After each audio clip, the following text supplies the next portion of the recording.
ทำวัดสวดมนต์ก็ต้องเจริญสมาธินะเจ้าเมื่อเจริญสมาธิก็ต้องติดตามข่าวสารในเอกสารทั้งหลายนะเจ้าก็จะได้พักผ่อนก็ยังนานเหมือนกันนะเจ้าตรงนี้ถามผู้ที่ประสบความสำเร็จหลายๆท่านไม่ว่าจะคุณหมอนักวิศวะนะเจ้านักวิทยาศาสตร์หรือผู้บริหารที่จบปริญญาโท MBA นะเจ้าหรือคณาจารย์ด็อกเตอร์ทั้งหลายว่าทุกท่านใช้ชีวิตแบบประมาทกันหรือไม่นะเจ้าน้องๆทนายปอถึงอยากบอกว่าถ้าอยากมีชีวิตที่ประสบความสำเร็จเริ่มต้นอย่าสบายนะเจ้าถ้าเริ่มต้นสบายบั้นปลายลำบากถ้าเริ่มต้นลำบากบั้นปลายสบายนะเจ้าท่านที่เป็นคณาจารย์ทั้งหลายตอนนี้ก็เงินเดือนเขาหลัก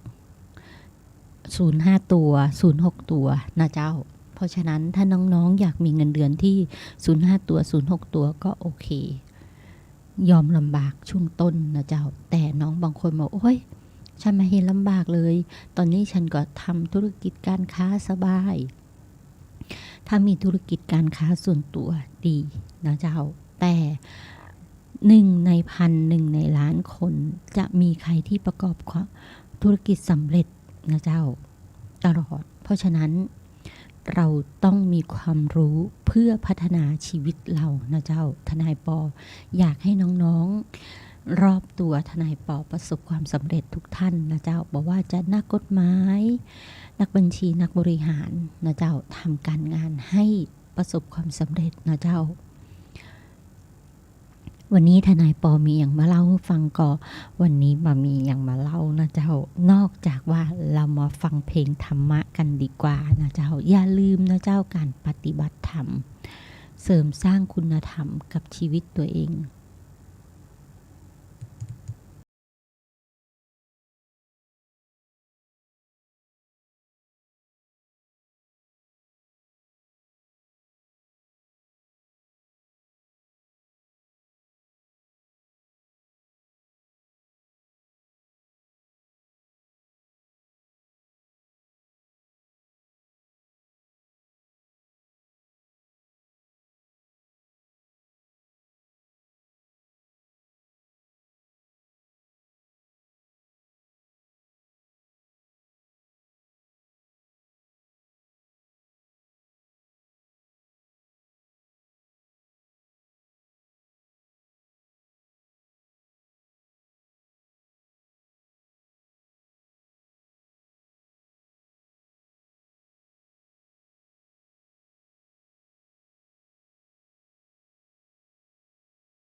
กว่ากรรมที่ทำที่ก่อ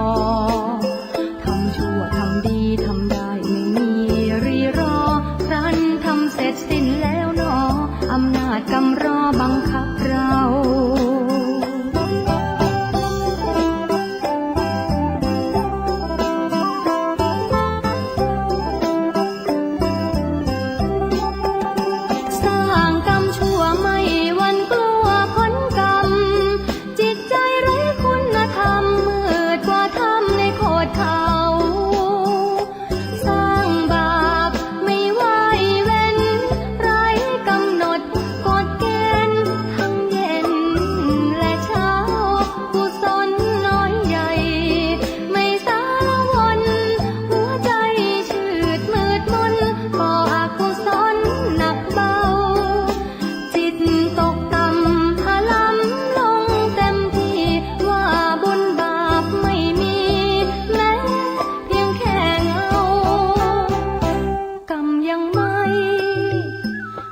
ส่งผล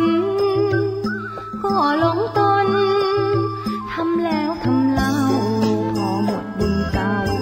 ก็ถึงคราวเป็นไป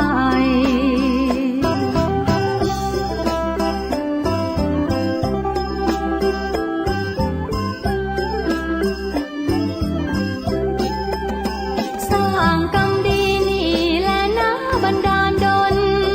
ถึงได้เกิดมาเป็นคนด้วยกุศลที่ก่อไว้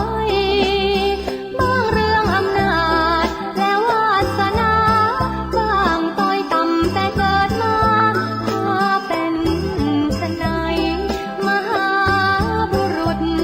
พระพุทธองค์เห็นจริงจึงได้ชี้ลงตรงกรรมจำแนกไว้บาปบุญเก่าที่เราเคยก่อตั้งกับกันมารอนั่นแหละเนาะใจอื่นไกลเหตุฉะนั้นท่านจึงเน้นให้ละเว้นบาปกรรมน้อยใหญ่คือหากทำไปก็เป็นเหมือนไฟเผาตัว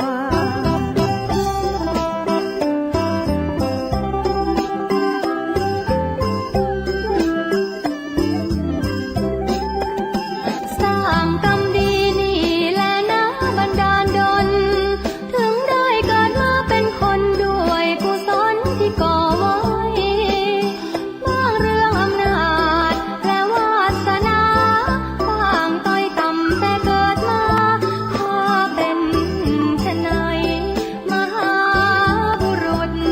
พระพุทธองค์เห็นจริงจึงได้ชี้ลง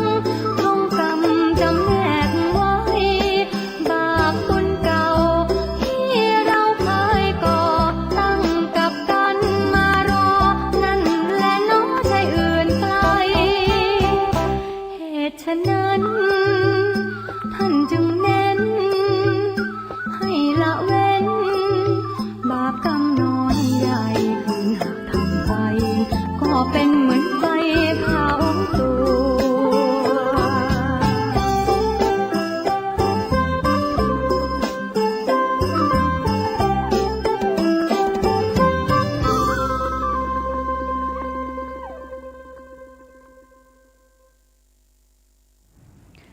เจ้ามามีอย่างเกินกว่ากรรมนะเจ้ากรรมมีหลายรูปแบบนะเจ้าบางคนมาได้คิดว่าจะทำแต่ประเภทใช้คำพูดโยนประชดประชันกันนะเจ้าแล้วคนมาหูก็นำไปพูดต่อในสิ่งนั้นนะเจ้ามันก็เสียหายทั้งคนพูดต่อและคนพูดเพราะฉะนั้นเวลาพูดอย่างก่อนจะพูดอย่างออกไปนะเจ้าต้องใจสติให้ดีอย่างยิ่งนะเจ้าเพราะคนบางประเภทเปิ้นบ่ได้หวังดีกับเฮาเหมือนที่กำอูเปิ้นอูมานะเจ้าต้องระมัดระวังทุกขณะจิตทุกฝีก้าวนะเจ้าท่านก็จะบ่พลาดในการทำงานในทุกรูปแบบ แต่ถ้าคนที่เปิ้นทำกับเรานะเจ้ามันก็มีอันอย่างเกินกว่ากรรมเฮามาต้องไปทำร้ายเปิ้นนะเจ้าเฮามาต้องไปโต้ตอบเปิ้นไม่ว่าทั้งทางจิตหรือทางการกระทำนะเจ้าถ้าเฮาบ่โต้ตอบเปิ้นถึงจุดหนึ่งเปิ้นก็ไปเองนะเจ้าเฮาบ่ต้องทำอะไรอย่างเลยนะเจ้าแล้วในหลักกรรมของพระพุทธศาสนานั้นมีบันทึกไว้หมดนะเจ้าว่าการกระทำอย่างใดแล้วผลจะเป็นอย่างใดนะเจ้าเป็นอมตะธรรมธรรมะที่อมตะธรรมมาโดยตลอดนะเจ้าอย่างศีล5 ข้อนะเจ้าถ้าในทางโลกแล้วนะเจ้ากระบวนการลงโทษก็คือกฎหมายแต่ศีล5 ข้อกระบวนการลงโทษนั่นก็คือจิตสำนึกและจริยธรรมนะเจ้าแต่ในชาติปัจจุบันมาเกิดกับท่านอาจจะไปเกิดในชาติอนาคตหรืออาจจะทำให้เกิดในภพภูมิที่แย่ลงไปแหมนะเจ้าตรงนี้ทำไมทนายปอเอาเรื่องศีล5มาพูดบ่อยจังศีล5นะเจ้ามันอยู่ในข้อห้ามข้อกฎหมายของกฎหมายอาญาศีล5เพราะฉะนั้นศีล5คือเรื่องที่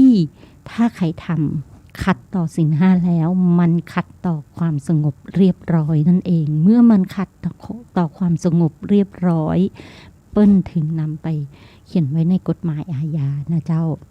อย่างตะวาหรือว่าบันซือนี้นะเจ้ามีน้องๆผู้จ่ายกลุ่มหนึ่งนะเจ้าก็คือคงขัดสนเรือเกินนะเจ้ากับ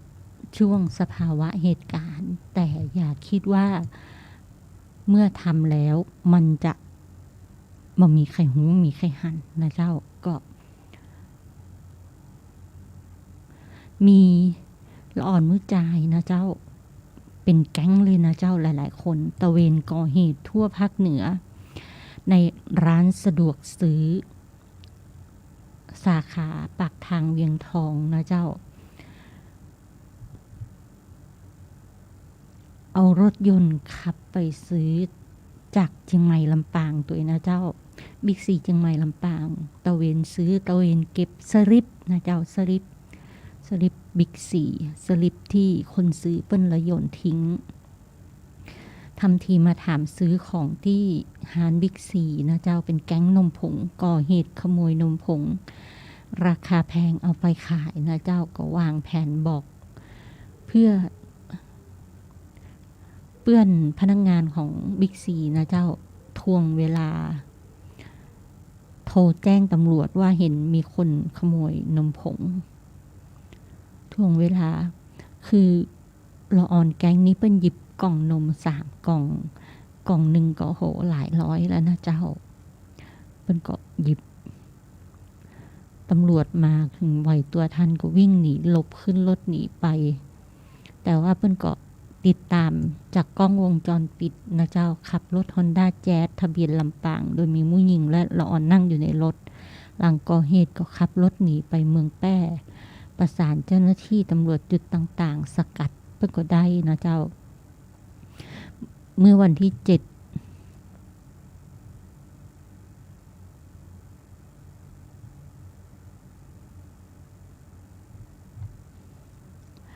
สินค้านมผงนะเจ้าขนาด550 กรัมราคา553จำนวน2 กล่องรวมมูลค่าความเสียหาย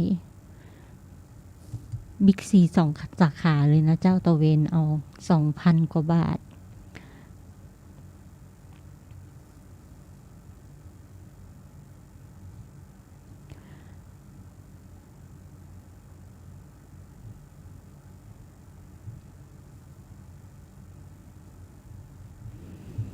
อย่าเผลอนะเจ้าอย่าเผลอจิตแม้แต่คิดหรือว่าแม้แต่ที่จะเอาหยิบของอย่าเห็นว่ามันเป็นเรื่องเล็กๆน้อยๆนะเจ้าถ้าเจ้าทรัพย์บางคนเปิ้นบ่เอาเรื่องเอาราวมันก็จบกันไปนะเจ้าแต่ถ้าเจ้าทรัพย์ที่เปิ้นเอาเรื่องเอาราวแล้วนะเจ้ากระบวนการลงโทษถ้ามีการแจ้งความนะเจ้า1ร้องทุกข์ถ้าบ่ร้องทุกข์ใครก็ได้ก็แจ้งความนะเจ้าร้องทุกข์นี้หมายถึงว่าเจ้าของนมผงนั้นเป็นคนร้องทุกข์นะเจ้า แต่ถ้าบัดใจเจ้าของแต่เป็นคนอื่นไปแจ้งความได้นะเจ้าเพราะว่าในเรื่องหยิบของคนอื่นไปนี้เป็นคดีอาญาที่ยอมความมาได้นะเจ้าเพราะฉะนั้นใครก็เป็นคนแจ้งก็ได้นะเจ้าคือกล่าวโทษแจ้งความมีสองอย่างมีร้องทุกข์มีกล่าวโทษนะเจ้าชาวบ้านเฮาก็บอกว่าการแจ้งความนึงมันมีอย่างเดียวเนาะกล่าวโทษหมายถึงคดีอาญานะเจ้าที่เป็นความผิดต่อสาธารณะและทำให้เกิดความเสียหายกับประชาชนในลักษณะนั้นนะเจ้าตรงนี้ถ้าร้องทุกข์เจ้าของทรัพย์นะเจ้าของทรัพย์หรือเจ้าคนที่บาดเจ็บแก่ร่างกายไปร้องทุกข์กับพนักงานสอบสวนพนักงานตำรวจที่สถานีตำรวจเฉพาะท้องที่ที่เกิดเหตุนะเจ้าแต่ถ้าเป็นเรื่องที่บันทึกเอกสารหลักฐานหายแจ้งที่ไหนก็ได้ว่ากับบันทึกเฮาก็จบกันไปนะเจ้าจริงๆมันต้องแจ้งในท้องที่ที่เกิดเหตุถึงจะเป็นหลักฐานที่ถูกต้องตามกระบวนการตามระเบียบนะเจ้าตามระเบียบของสำนักงานตำรวจมันต้องบอกว่าต้องแจ้งในท้องที่ที่เกิดเหตุนะเจ้าประมวลกฎหมายวิทยาเป็นก็บอกให้ไปแจ้งความร้องทุกข์กับพนักงานสอบสวนก็ว่ากันไปตามสถานการณ์ในปัจจุบันนะเจ้าโควิดอีกใจมันก็เลยทำให้เกิดการหยิบนมผงนะเจ้าพ่อแม่ลูกนะเจ้าขับรถเก๋ง Honda Jazz แล้วมีลูกน้อยอยู่และแหมอย่างหนึ่งนะเจ้าตอนนี้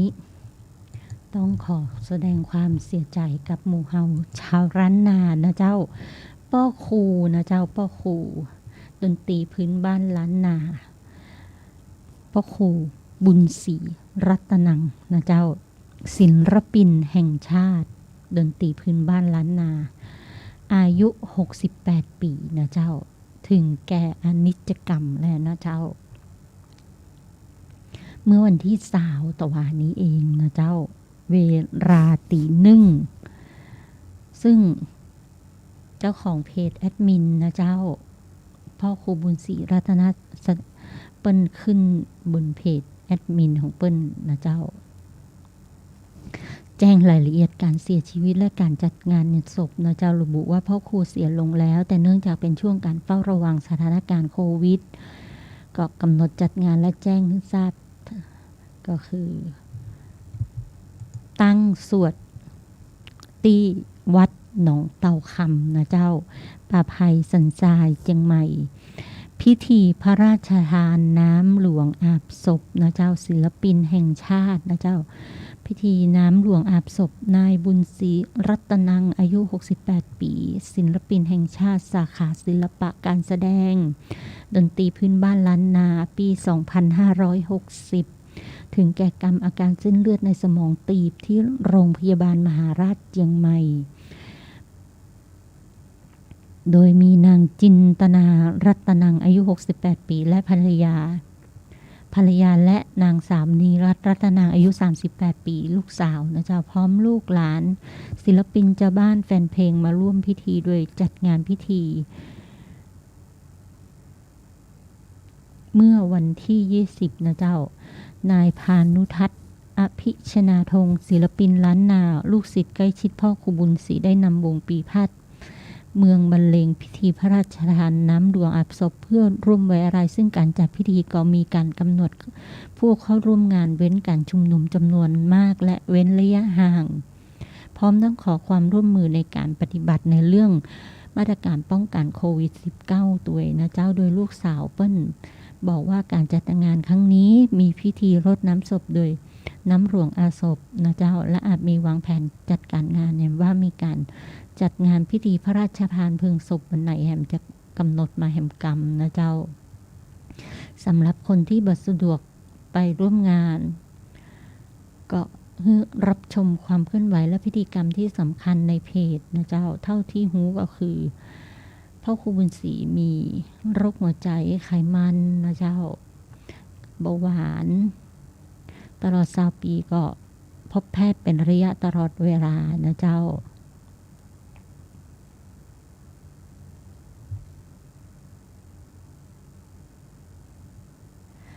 กำหนดพระราชทานเพลิงศพของพ่อครูบุญศรีนะเจ้าในวันที่24 สิงหาแต่ภายหลังสิ้นพิธีรดน้ำต้องมีการอู้กันแห่มกรรม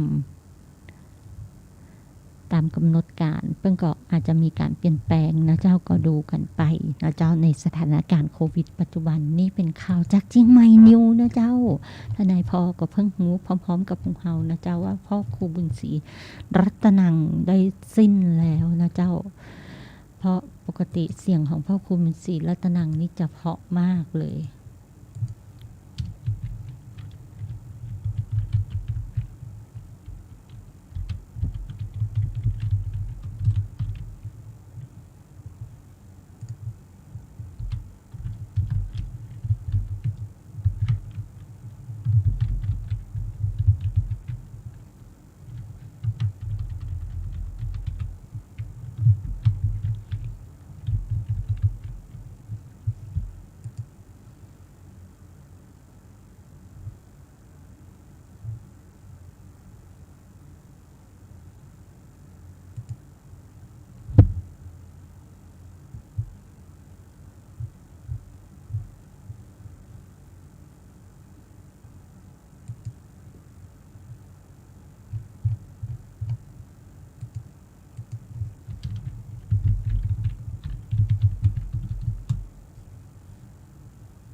ห่มกายคลายเศร้า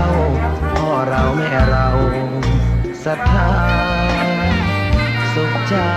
จริงๆเป็นชายแต่หัวใจสิง ปณิธานของบุญศรีรัตนังเคยตั้งไว้ว่าจะเป็นการเป็นครูสร้างศิลป์สร้างเพลงให้ศึกษาถึงความเมืองต่อไป ผ้าเหลืองพันผูกกายาโอ้น้องวาสนาเพราะทำนำพาชีวิต จึงทำให้เรียนดนตรีที่เคยเป็นที่เรียนดนตรีสล้อขลุ่ยซึงต้องเงียบเหงาลงไป แต่ว่ายังคงเป็นที่เก็บงำเรื่องราวที่มาบทเพลงของบุญศรีรัตนังและชีวิตความเป็นมาเริ่มต้นจากขับซอพื้นเมืองมาสู่บทเพลงลูกทุ่งคำเมืองและปีที่ผ่านมาพ่อบุญศรีสานความตั้งใจสุดท้ายด้วยการปัดฝุ่นเพลงเก่าเมื่อเกือบ40 ปีที่แล้วหรือนับจากปี 2525 ที่มีชื่อเสียงโด่งดังที่สุดและแปลกใหม่กับคนเมืองยุคนั้นเพราะเป็นการริเริ่มทำเพลงลูกทุ่งคำเมืองขึ้นมาบวกกับเพลงพูดที่ได้รับความนิยมในล้านนาเช่นเพลงเบาเคินนำทำนองมาจากดนตรีพื้นบ้านปั่นฝ้ายยังมีเพลงเมาตึงวันมาจากทำนองซอล่องน่านเพลงสามตองเพลงลุงอดผอบ่ได้เป็นการทำงานที่ห่างจากความสำเร็จของจรัญมโนเพชรที่มีชื่อเสียงในสายโฟกซองคำเมืองเพียง3 ปีเท่านั้นทำให้พ่อบุญศรีรัตนังเป็นอีกคนที่สร้างกระแสภาษาถิ่นและท่วงทำนองของดนตรีพื้นเมืองเหนือเป็นที่ประจักษ์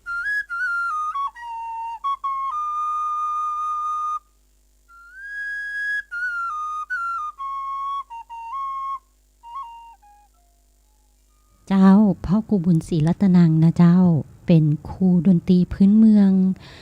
ภาษาพื้นถิ่นที่เป็นที่ประจักษ์ของเจ้าบ้านนะเจ้าตรงนี้หมู่เฮาก็ได้ยินเสียงบางส่วนนะเจ้าจากคลิปรายการของไทย PBS นะเจ้าไทยบันเทิงบุญศรีรัตนังอดีตศิลปินแห่งชาติสาขาศิลปะการแสดงเพลงพื้นบ้านล้านนาปี 2560 นะเจ้าทนายปอก็เปิดได้บางส่วนเท่านั้นนะเจ้าจะเอามาเปิดหมดมันก็ยาวเหยียดนะเจ้าเดี๋ยววันพรุ่งนี้จะลองหาเพลงของพ่อครูบุญศรีมาเปิดให้หมู่เฮาฟังนะเจ้าเสียงซอร้านนาราชาลูกทุ่งคำเมืองของคนเมืองพื้นถิ่นเฮานะเจ้าเป็นที่หู้จักหรือเรื่องนะเจ้าซอเรื่องอยู่อย่างพอเพียงก็มีนะเจ้าพ่อครูบุญศรีก็เอามาเรียบเรียงร้องนะเจ้าซออยู่อย่างพอเพียงก็วันพุธแล้วกันนะเจ้าติดตามดูนะเจ้าติดตามฟังนะเจ้าในวันพุธแล้วกันวันนี้ก็ใกล้หมดเวลาถ้าเปิดมันก็ยาวเยะยาวเหยียดนะเจ้าก็บัดตันเวลาของทนายปอเดี๋ยวจะล้ำเปิ้นไปแหมนะเจ้าโควิด -19 อย่าอิดใจนะเจ้าต้องทำจิตให้เป็นสมาธินิ่งให้อยู่ได้ในกับปัจจุบันธรรมนะเจ้าถ้าอยู่ได้ชนะหมดเลยนะเจ้าท ทั้งโลกภายนอกโลกภายในนะเจ้าต้องกราบนมัสการเพื่อบอกลากันแล้วไปเคารพธงชาตินะเจ้าตอนนี้7:58 นาทีเขาเคารพธงชาติที่เวลา8 นาฬิกานะเจ้าฟังเสียงเพลงป้าครูบนศรีสลับกันไปเหลือแหมน้อยหนึ่งก็ยังดีนะเจ้าหลากหลายผสมผสานแม้แต่ดนตรีพื้นบ้านอีสานมีผลงานไม่น้อยกว่า60ชุดและเขียนเพลงไว้มากกว่า 1,200 เพลงก้าวสำคัญก็คือการเป็นครูเพลงสอนดนตรีทำเครื่องดนตรีเองเช่นขลุ่ยพื้นบ้านประยุกต์และแต่งเพลงซอไว้เป็นตำราสาเหตุการเสียชีวิตยังไม่แน่ชัดเพราะว่าก่อนหน้านี้เคยป่วยหนักและธงชาติและเพลงชาติไทยเป็นสัญลักษณ์ของความเป็นไทยเราจงร่วมใจยืนตรงเคารพธงชาติด้วยความภาคภูมิใจในเอกราชและความเสียสละของบรรพบุรุษ